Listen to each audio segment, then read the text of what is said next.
앞뒤 좌우로 우리 한번 인사하겠습니다. 사랑합니다. 축복합니다. 잘 오셨습니다. 반갑습니다.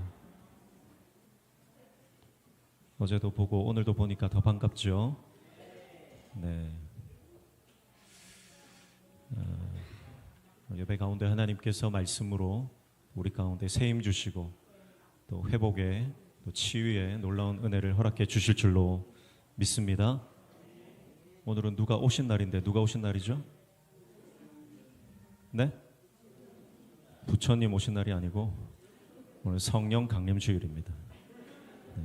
성령님 오신 날인데 올해는 공교롭게 이 석탄일과 성령 강림절이 겹쳤네요. 교회를 아침에 이렇게 운행을 도는데 우리 이 신선동에도 절이 하나 있고 주위에 우리는 그 남항동에도 보면 절이 하나 있더라고요. 사람들이 거기에 막 몰려가는 모습을 봤습니다. 이런 날일수록 우리가 이 땅을 위해서도 기도하고 이 땅 백성들을 위해서 더 많이 중보해서 예수님 모르는 자들이 지옥으로 향해 가는 자들이 예수님 믿고 천국 백성 되어지는 역사가 일어나도록 이 땅을 위해서 우리가 더 많이 기도해야 될 줄로 믿습니다. 오늘은 성령 강림 주일, 성령께서 이 땅에 오순절 성령 강림 사건을 기억하고 기념하고 또 성령님을 초청하고 또 성령님과 동행하기로 결단하는 그런 주일입니다. 신앙생활은 성령님의 강력한 역사를 경험하기 이전과 이후로 나눌 수가 있습니다. 예수님의 제자들은 성령 세례를 받기 이전에 예수님 믿었어요. 그들이 뭐 했습니까? 기도했죠. 예수님을 안 믿은 게 아닙니다. 예수님을 믿고 기도하고 또 예수님의 약속의 말씀 붙들고 있었습니다. 그러나 성령을 받고 난 이후에는 어떻게 되나요? 그들이 나가서 복음을 전하게 됩니다. 그러니까 우리의 신앙이 부르심과 보내심의 단계로 나누어지는데요. 부르심의 단계는 내가 예수님을 믿는 단계예요. 주님 안에서 신앙생활하는 단계, 천국 백성이 된 단계지만 보내심의 단계로 들어가게 되면 우리가 복음의 증인으로 살게 됩니다. 근데 이 보내심의 단계는 반드시 성령의 강력한 기름 부으심이 있어야 됩니다. 물론 우리가 예수님을 믿는 것도 성령님께서 우리 마음을 감동시켜 주셔서 예수님을 믿게 되는 것이지만 복음의 증인으로 살아가는 것은 오순절 성령 강림 사건과 같은 강력한 성령 세례, 성령 기름 부으심의 사건을 경험한 성도들만 감당할 수 있는 것입니다. 그래서 하나님의 자녀의 단계에서 보내심을 받은 이 증인의 단계로 나아가게 만드는 것이 성령님의 역사고, 오늘은 우리가 이 성령의 시대를 살고 있기 때문에 우리 성도님들이 성령의 강력한 기름 부으심을 다 받으시기를 축복합니다. 그래야 우리가 성령의 역사를 경험할 수 있고, 성령의 역사를 경험하면 우리의 신앙이 더 깊어지게 되고 더 강력하게 되고 하나님의 나라를 경험하면서 살아갈 수가 있습니다. 오늘 말씀에 보니까 예수님께서 성령에 대한 약속을 하시잖아요. 사도행전 1장 8절 오직 성령이 너에게 임하시면 너희가 권능을 받고 그랬습니다. 성령이 임하시면 권능을 받는다 그렇게 말씀하시죠. 이 권능은 어떤 권능입니까? 특별한 권능이죠. 하늘의 특별한 권세죠. 그래서 우리가 예수님을 믿으면 하나님의 자녀가 되고 하나님 나라 백성이 될 때 이미 우리는 권세를 받습니다. 어떤 권세죠? 하나님의 자녀됨의 권세입니다. 근데 이 권세를 사용하게 하시는 분이 누구냐면 성령님이세요. 여러분, 우리 안에는 다 능력과 권세가 있는 줄로 믿습니다. 왜냐하면 하나님이 우리 아버지시기 때문에. 그래서 우리가 아버지께 기도하면 하나님 역사하시잖아요. 여러분, 이거보다 더 큰 능력이 어디 있습니까? 그래서 우리가 하나님 앞에 기도할 때 하나님 역사하시는 이 자녀됨의 권세가 있는데, 특별히 성령이 임하시면 우리 안에 있는 하나님 자녀됨의 권세와 특별히 성령의 특별한 은사가 주어집니다. 그래서 우리가 가는 곳마다 복음이 증거되어지는 곳에 하나님의 영광이 드러나고 하나님의 역사가 막 일어나는 거죠. 우리가 지금 우리 성도님들은 한평생 명신교에서 신앙생활을 하셨지만 저와 같이 신앙생활한 것은 이제 5년이 됐습니다. 근데 5년 동안 우리가 같이 신앙생활하면서 얼마나 많은 하나님의 역사를 경험했습니까? 얼마나 많은 하나님의 신유의 역사와 치유의 역사와 열려짐의 역사와 복음이 증거되어지는 역사, 이런 것들 우리가 얼마나 많이 경험하고 있습니까? 기도할 때 하나님 역사하시는 것을 우리는 경험하고 있는데, 저는 우리 성도들이 한 사람도 빠짐없이 이 놀라운 하나님의 역사의 대열에 다 참여하시고 동참하시기를 축복합니다.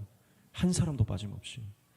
그래서 우리의 신앙생활이 냉랭하게 그냥 교회만 왔다 갔다 하는 신앙생활이 아니라 정말 하나님과 24시간 365일 동행하면서 하나님의 역사를 경험하고 하나님 나라의 확장을 경험하고 복음의 증인으로 살아가는 그런 하나님께 쓰임받는 하나님의 종들 되시기를 주님의 이름으로 축복합니다. 그래서 하나님의 권능을 주시는데 이 성령을 통해서 우리의 권능을 허락해 주신다라고 하는 거죠. 그래서 이 권능이라고 하는 것은 디나미스, 다이너마이트의 이 어원이 되는 겁니다. 폭발적인 능력이에요. 그래서 여러분, 단단한 안반을 어떻게 깨부숩니까? 다이너마이트를 그 사이에 딱 집어넣고 터뜨리면 단단한 안반이 폭파하고 부서져 내리는 것이죠. 조각이 나는 겁니다. 여러분, 우리가 신앙생활할 때 문제가 있습니다. 단단한 바위 같은 산과 같은 문제들이 있어요. 견고한 영적 진들이 있어요. 여러분, 성령님이 아니면 깨어질 수 없어요. 성령님이 강력하게 역사하셔야 우리 앞에 있는 문제들이 부서지고 우리 앞에 있는 산과 같은 견고한 진들이 돌파되어지는 역사가 일어나게 될 줄로 믿습니다. 그래서 권능을 주시는데, 왜 권능을 주시냐면 복음의 증인으로 살아가라고 이 권능을 주시는 거예요. 그래서 뒤에 보시면 예루살렘과 온 유대와 사마리아와 땅끝까지 이르러 내 증인이 되리라 하시리라 그랬습니다. 증인이 되라, 그렇게 말씀하지 않고 뭐라고 말씀하세요? 증인이 되리라 그랬습니다. 무슨 말이에요? 그래서 명령이라기보다는 무슨 의미입니까? 하나님의 약속이라는 뜻입니다. 그러니까 성령님이 임하시기만 하면 내 능력과 관계없이, 내 인품, 내 성품과 관계없이, 우리의 상황과 관계없이 성령님이 임재하시면 내가 변화된다는 거예요. 내가 복음의 증인으로 변화된다는 겁니다. 이게 성령의 역사입니다. 그러니까 우리가 성령을 받기 전에는 참 소심하고 내성적이고 복음 전하는 것이 부끄럽고 예수님의 복음을 들고 세상 살아가는 것이 참 힘들고 어렵습니다. 그런데 성령이 임하시면요, 왠지 모를 자신감과 담대함과 성령님이 주시는 능력 가운데 우리가 복음의 증인이, 주님이 그렇게 되게 하신다. 할렐루야. 내가 하는 게 아닙니다. 그래서 이거 약속의 말씀이에요. 그래서 사도행전의 위치를 보면 마태, 마가, 누가, 요한 복음 다음에 사도행전이잖아요. 그래서 사복음서 다음에 그 다음에 사도행전이 있는 것입니다. 그래서 복음서 뒤에 사도행전. 사도행전은 액트거든요. 행동이라는 뜻이거든요. 그러니까 복음서 뒤에 사도행전이 나온다는 것은 복음의 사람은 반드시 행동한다는 거예요. 여러분 안에 진짜 복음이 있으면 여러분은 반드시 복음을 들고 세상 가운데 나가게 되어 있습니다. 내가 복음을 들고 나가지 않는다면 아직 내가 복음의 능력을 경험하지 못한 단계다, 이렇게 볼 수 있습니다. 저는 우리 모든 성도들이 복음의 능력을 가슴에 품고 그 능력으로 행동하는 신앙, 복음의 증인된 삶을 살아가는 하나님의 종 되시기를 주님의 이름으로 축복합니다. 그래서 예루살렘과 온 유다와 사마리아와 땅끝까지 이르러 내 증인이 된다 그랬어요. 지리적인 개념이죠. 예루살렘, 그 다음 온 유다 땅, 그리고 소외되어져 있는 사마리아 땅과 그리고 땅끝까지, 지리적인 개념인데 영적으로 이것을 해석하면 저는 이렇게 해석할 수 있을 것 같아요. 예루살렘은 주님 사랑이에요. 주님 사랑. 주님을 사랑하는 것이 신앙의 본질인 줄로 믿습니다. 예루살렘은 거룩한 성전이 있는 곳이고 하나님의 임재가 있는 곳이잖아요. 예루살렘이라고 하는 것은 내가 주님과 친밀한 관계, 친밀한 교제, 주님과 사랑하는 그 신앙의 단계라고 볼 수 있습니다. 온 유다는 뭐죠? 유다는 이스라엘 백성들에게 이제 이웃입니다. 자기 백성들, 자기 식구들. 그러니까 내 옆에 있는 내 가족과 내 이웃을 사랑하는 것, 이것이 두 번째 단계라고 볼 수 있습니다. 하나님 사랑, 그 다음에 뭐죠? 이웃 사랑이에요. 그 다음에 어디입니까? 사마리아입니다. 사마리아는 어떤 땅이죠? 이스라엘 백성들에게 유대인들에게는 개처럼 취급하는 원수 같은 사람들이죠. 그래서 사마리아라고 하는 것은 영적으로 원수 사랑이라고 볼 수 있습니다. 여러분, 그래서 하나님을 정말 사랑하고 이웃을 사랑하는 사람은 그 다음 단계인 원수까지 사랑하게 됩니다. 원수를 한번 떠올려 보세요. 여러분 집에 한 명씩 다 있잖아요. 그 원수 한번 떠올려 보세요. 사랑할 수 있습니까? 내 힘으로 사랑할 수 없어요. 성령께서 우리 가운데 임재하시면 사랑하게 되는 줄로 믿습니다. 그렇게 꼴보기 싫던 사람이 정말 사랑스럽게, 그 사람이 바뀌었든지 내가 바뀐 게 아니에요. 주님께서 사랑하는 마음을 넣어주시는 거예요. 내 힘으로 하는 게 아닙니다. 그래서 원수 사랑까지 우리 성도들이 가시기를 축복합니다. 하나님 사랑하고 이웃 사랑하는 거 사실은 대부분의 성도들은 여기까지는 가잖아요. 근데 원수 사랑하는 거 쉽지 않습니다. 그러나 성령이 임하시면 우리가 원수까지 품고 사랑하고 축복하는 인생이 되는 줄로 믿습니다. 그리고 마지막에 어디죠? 땅끝이죠. 땅끝. 땅끝은 어디입니까? 땅끝은 영적으로 나와 관계없는 사람들을 말하는 것입니다. 자, 원수를 사랑하라 예수님이 말씀하시니까 원수 사랑하려고 우리가 노력을 합니다. 그런데 땅끝까지 이르러 증인되는 것, 나와 관계없는 사람들까지 사랑하는 것은, 그것에 대해서 우리가 잘 생각하지 못하는 경우가 많습니다. 내가 전혀 모르는 사람. 그래서 노방전도를 하는 겁니다.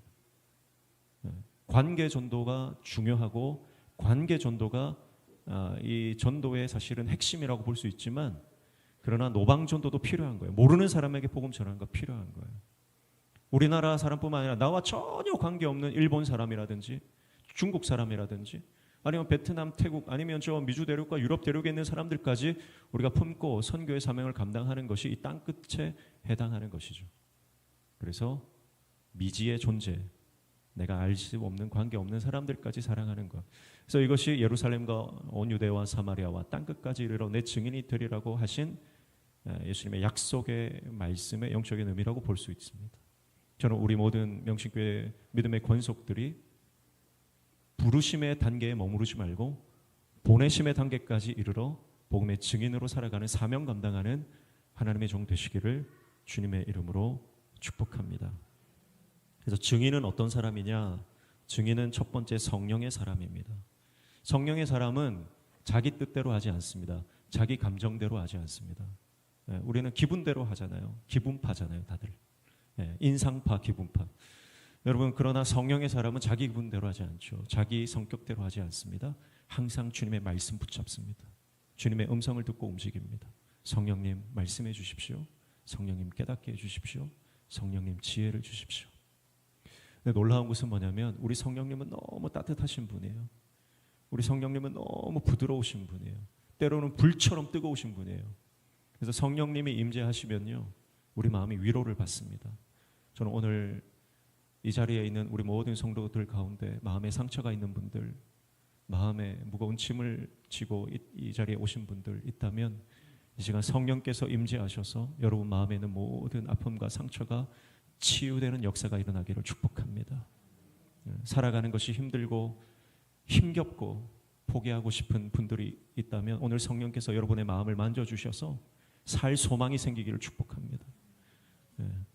주님이 우리와 함께 하십니다. 성령님이 우리와 함께 하십니다. 그래서 예수님께서 성령님을 보내주시겠다 약속하실 때 성령님을 뭐라고 별명을 붙이시냐면 보혜사라고 하십니다. 보혜사. 그러니까 우리 옆에서 은혜를 주시고 계속 도와주시는 그런 분을 말하는 거예요. 보호해 주시는 분. 성령님은 그래서 어머니와 같은 분이라고 생각합니다. 성령님이 임하시면 엄마 품에 안긴 아이처럼, 엄마 품에서 다른 것이 다 필요 없어요. 그래서 시편 기자는 뭐라고 표현하냐면 하나님 말씀 안에 성령님 안에 거하는 것을 뭐라고 표현하냐면 젖된 아이가 엄마 품에 있는 것 같다. 그렇게 표현했어요. 젖된 아이. 여러분 배가 고파서 젖을 먹으려고 하는 아이는 막 빽빽 울어대잖아요. 만족이 없잖아요. 그런데 젖을 뗐다는 건 뭡니까? 지금 이제 배부르게 먹었다는 거. 이제 더 이상 필요한 게 없다는 거예요. 이 아이에게 필요한 것은 단 하나예요. 엄마 품이에요. 젖된 아이가 엄마 품에 있는 것과 같은 그런 평강과 기쁨과 소망과 따뜻한 위로가 오늘 성령님께서 우리에게 임재하실 때 우리의 삶 가운데 충만하게 임하는 줄로 믿습니다. 그 은혜를 다 누리시길 축복합니다. 그리고 성령님이 말씀해 주시면요, 문제는 그대로인데 마음의 평안이 밀려와요. 문제는 그대로예요. 관계도 여전히 틀어져 있고 재정적인 문제도 여전히 복잡하고 건강의 문제, 가정의 문제, 여러 가지 복잡한 문제들이 산적해 있는데 성령이 임재하시고 성령이 말씀해 주시면 왠지 모르게 평안이 밀려와요. 걱정이 사라집니다. 오늘 저는 우리 안에 있는 모든 염려와 걱정과 근심과 두려움이 성령께서 만져주실 때 다 녹아지기를 축복합니다. 평안한 것입니다. 그래서 어디를 가든지 두려움 없이 담대하게 주님의 복음을 전하게 되는 것이죠. 성령의 사람. 증인은 어떤 사람입니까? 두 번째, 말씀의 사람입니다. 성령께서는 말씀을 생각나게 해주시거든요. 제자들이 3년 동안 예수님과 동고동락하며 예수님과 공생애를 함께 지냈죠. 그런데 그 수많은 예수님의 말씀, 설교를 듣고 제자 훈련을 받고 그렇게 했는데 나중에 성령께서 그 예수님의 말씀을 생각나게 해주셔요. 그래서 어렵고 힘들 때 그 말씀이 힘이 되고 능력이 되고 위로가 됩니다. 그래서 말씀의 사람이 되는 것이죠. 오늘 복음의 증인으로 살아가는 하나님의 사람들은 오직 하나님의 말씀을 붙잡고 그 말씀의 힘과 능력으로 이 땅을 승리하며 돌파하며 나아가게 되는 줄로 믿습니다. 세 번째 증인은 어떤 사람입니까? 기도의 사람입니다. 기도의 사람. 그래서 항상 기도로 돌파합니다. 증인으로 살아가는 것이 기도 없이는 사실은 불가능한 것입니다. 그러나 기도할 때 하나님이 역사하시고 기도할 때 하나님께서 막힌 문들을 열어주실 줄로 믿습니다. 그래서 하나님 필요 없다 했던 사람들, 기도하지 않는다, 하나님 필요 없다는 거예요. 대표적인 사건이 뭐죠? 바벨탑 사건이잖아요. 바벨탑 사건은 뭐냐면 하나님 필요 없다는 거예요. 그래서 우리가 빌딩을 높이 올려가지고 거기서 홍수가 나도 우리는 끄떡없이 우리가 살자. 하나님이 분명히 약속하셨잖아요. 홍수로 심판하지 않겠다. 그런데 못 믿는 거예요. 다시 홍수가 나면 어떡하냐. 그 트라우마. 우리도 다 트라우마가 있잖아요. 사람들이 건물을 높이 올리는 겁니다. 하나님이 그때 기도하지 않겠다. 하나님 필요 없다. 우리 힘으로 살겠다. 우리 능력으로 살겠다. 그 사람들의 언어를 어떻게 합니까? 언어를 다 흩어버리죠. 혼잡게 해버립니다. 근데 오순절 성령 강림 사건에 이 성령이 임하신 어떤 사건이 일어납니까? 언어가 통합이 되는 거예요. 다 다른 언어, 다른 자기들의 말로 다 들리는 거예요.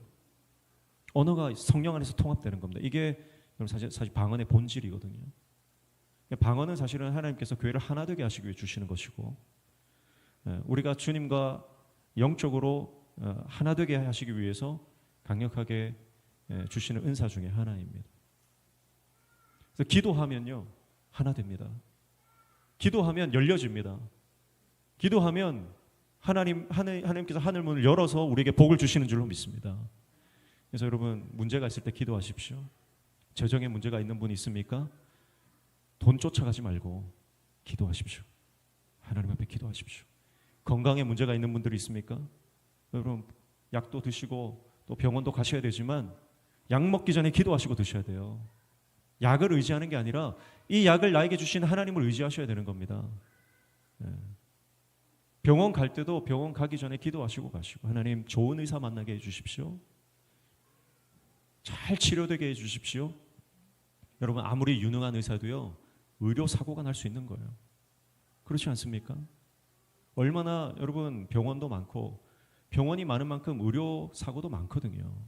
시시해서 그렇지 얼마나 많은지 몰라요. 여러분 수술을 받고 수술 잘 되는 것도 하나님 은혜인 줄로 믿습니다. 하나님 은혜를 주셔야 되는 거예요. 그래서 기도하셔야 됩니다.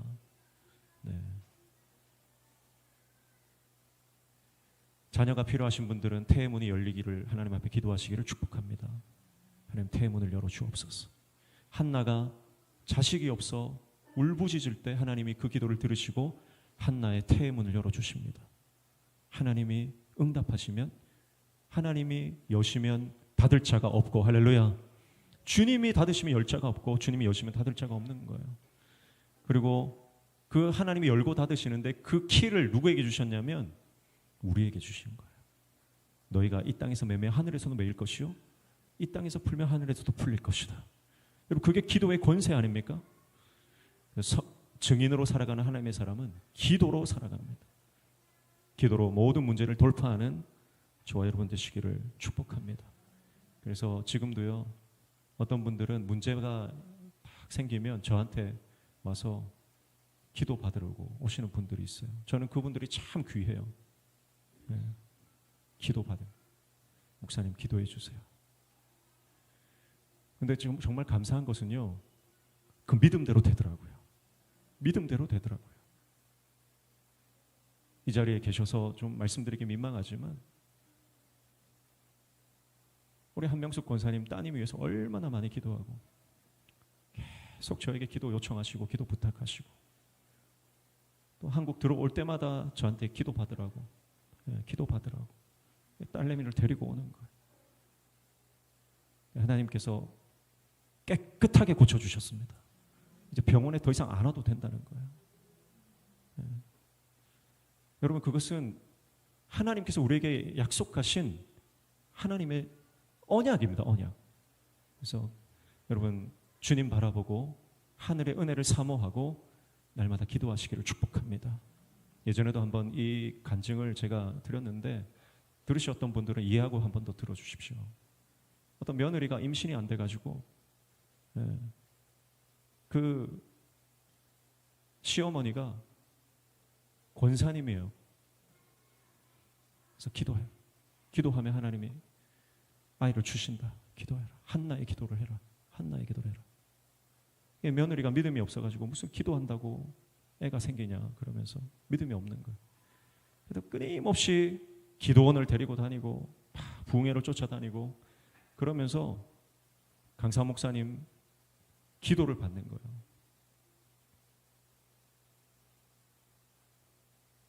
근데 이 며느리가 임신이 안 된 거예요. 임신이 안 돼. 그 시어머니가 임신이 돼버리는 거예요. 여러분, 믿음대로 되는 줄로 믿습니다. 그러니까 여러분, 믿음이 있어야 돼요. 믿음이. 여러분, 믿음대로 되는 줄로 믿습니다. 그래서 인생의 목적을 여러분 잘 설정하셔야 됩니다.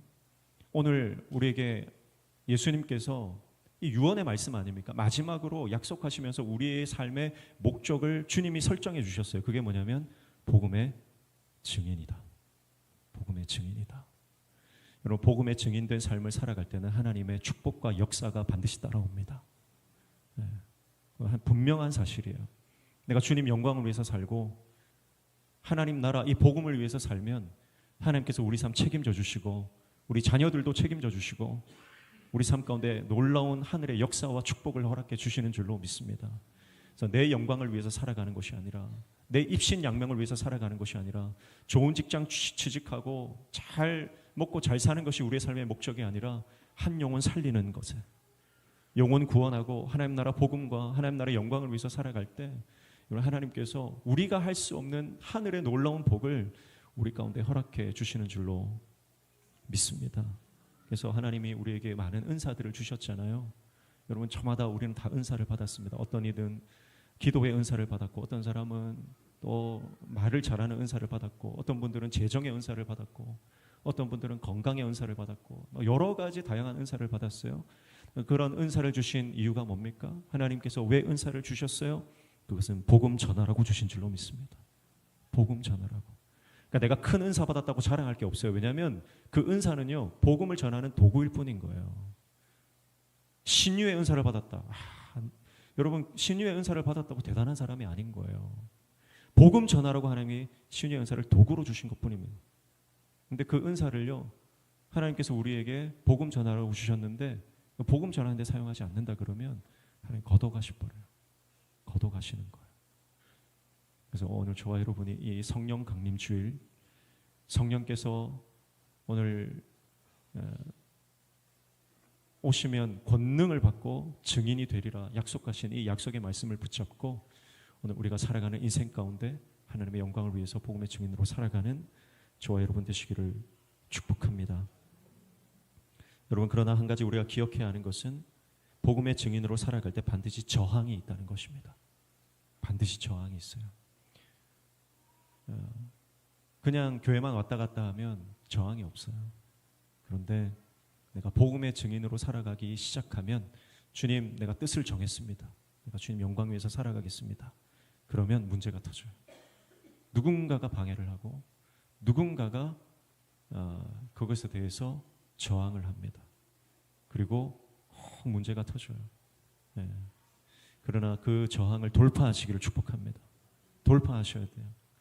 그래서 주님이 힘 주셔서 하나님 나라의 역사를 방해하는 모든 악한 세력들을 뚫고 나아갈 수 있도록 우리를 도우시고 힘 주시는 줄로 믿습니다. 우리가 가야 할 길은 천성을 향해 가는 길이고 그 천성을 향해 가는 그 길목마다 하나님 우리에게 영혼을 붙여주실 것이고 우리는 그 영혼들에게 복음을 증거하며 하나님 나라 천성 가는 길에 이 대열에 합류하게 하는 놀라운 은혜를 허락해 주실 줄로 믿습니다. 여러분이 어디를 가든지 어디에서 살아가든지 우리가 저마다 각자 살아가는 환경과 배경과 공간과 위치가 다 다르지만 그러나 그곳에서 함께 하나님 나라를 꿈꾸며 성령 안에서 하나 되어 하나님의 역사를 이루어가는 믿음의 권속들 다 되시기를 주님의 이름으로 축복합니다. 그래서 만날 때마다 내가 경험한 하나님의 그 역사, 하나님의 그 기적, 그것을 간증하며 함께 밀어주고 끌어주고 함께 손잡고 주님의 복음의 증인된 삶의 그 길을 걷는 믿음의 권속들 다 되시기를 주님의 이름으로 축복합니다. 하나님, 가야 할 길이 멀어도 포기하지 않고 가게 하여 주옵소서. 저항이 있고 반대가 있어도 주님 돌파하여 복음 증거하게 하여 주옵소서. 내 힘으로 할 수 없사오니 성령님 오늘 이 시간 강력하게 기름 부어 주셔서 복음의 증인으로 강력하게 쓰임받는 하나님의 종 되게 하여 주시옵소서. 예수님의 이름으로 기도하옵나이다.